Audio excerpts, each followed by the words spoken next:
You've got to be kidding. You can't possibly consider Helena Cassadine a threat to this marriage.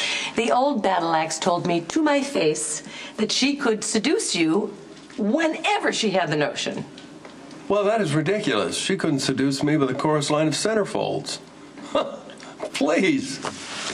She's trying to divert you. From what? I don't know. She was in here yammering about how it would be in Lucky's best interest if Elizabeth was out of the picture. Now, we all know that she doesn't give a damn about any Spencer's best interests, so she's planning some twisted thing. Well, it would be news if she wasn't. But you know what? I'm over Helena Cassadine, and I suggest you get over her, too. In fact, strict fidelity is the order of the day, and should you break it, you will find your freeloading ass on the street selling pencils. Ta-ra! Pencils? Why am I still mad at you? Yeah. Because all of this is your fault.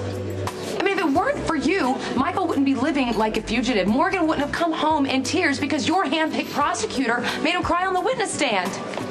We'd still be together.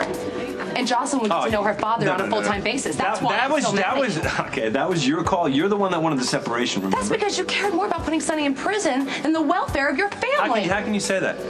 You of all people, how can you say that? I am concerned about our kids, especially when it comes to the danger that Sonny poses to their lives every single day.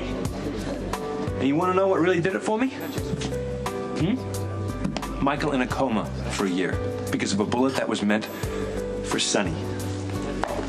Okay? Now, I'd rather take Michael on an island any day of the week over that. And as far as Morgan is concerned, I am sorry. I told Claire putting a 12-year-old boy on the witness stand to testify against his own father was not okay. But he didn't suffer any permanent damage, did he? Sonny in prison guarantees Morgan's safety from the mob for the rest of his life. How does it feel being right all the time? It was great. I mean, walking around, doing whatever you want, and never having a doubt at all about how flippin' righteous You know what? you are. We're just going to keep going round and round in That's what I circles. said. I told you I didn't want to talk about it. We're not going to agree when it comes to Sonny, so let's... I wish that you could see that I love you guys, I love my family, and I would do anything to protect you, okay? At any cost.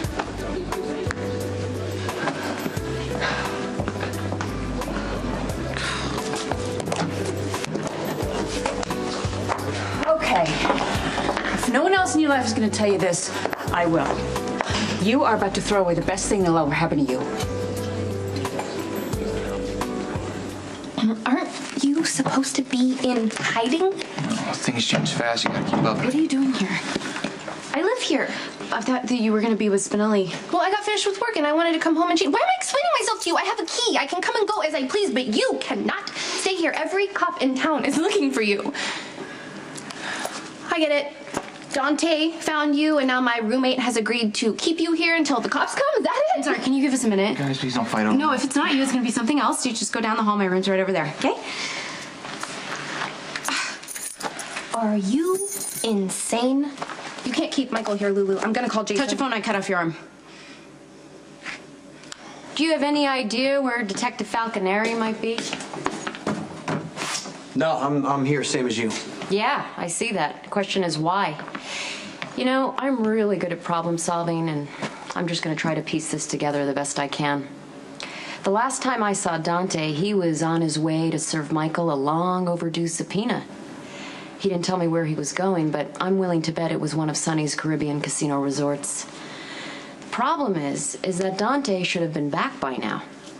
So I'm wondering if maybe he got waylaid before he even got to Michael, which would put him about halfway to the Pine Barrens by now. Except Dante might be a cop, but he's also Sonny's kid, giving him special consideration.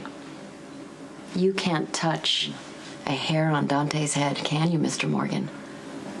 How frustrating is your life? Are you done? You know, my mind is just reeling with all sorts of questions. Where is Detective Falconeri? Did he in fact find Michael? And if so, why haven't they surfaced? What's going on? Is he protecting his brother? Or is he keeping a federal witness secure? I am fascinated to see how this is going to play out. Will it mean more for Dante to be a cop or Sonny's firstborn son? Spare me the denials. It all fits. And when Claudia was killed in a cabin, leaving a crime scene instead of the nearby woods, the mad scramble to cover the whole thing up. The fire. In the middle of a rainstorm. No less. That leveled the cabin and all the evidence. You ever considered becoming a writer? Because you got a hell of an imagination. You know, it also explains why Michael was careening all over town trying to spill his guts. And why you guys were running around after him trying to do damage control. You weren't worried about him incriminating you. You were worried about him incriminating himself. And he almost did it, actually. He came forward. I mean, it just so happens that no one believed him. He got a lucky break there. Michael confessed to protect me. You know, Michael has been eaten alive by guilt. He is dying to confess, but you wouldn't give him that relief. You and your merry little gang told him to stay silent. But there's one thing you don't understand, Sonny. I mean, you will never understand. Is that the truth always comes out. And in this case, there's proof. And Michael's decided to use it. What kind of proof? The shirt he wore the night Claudia was killed. Before you go into your conditioned response. It's covered in her blood.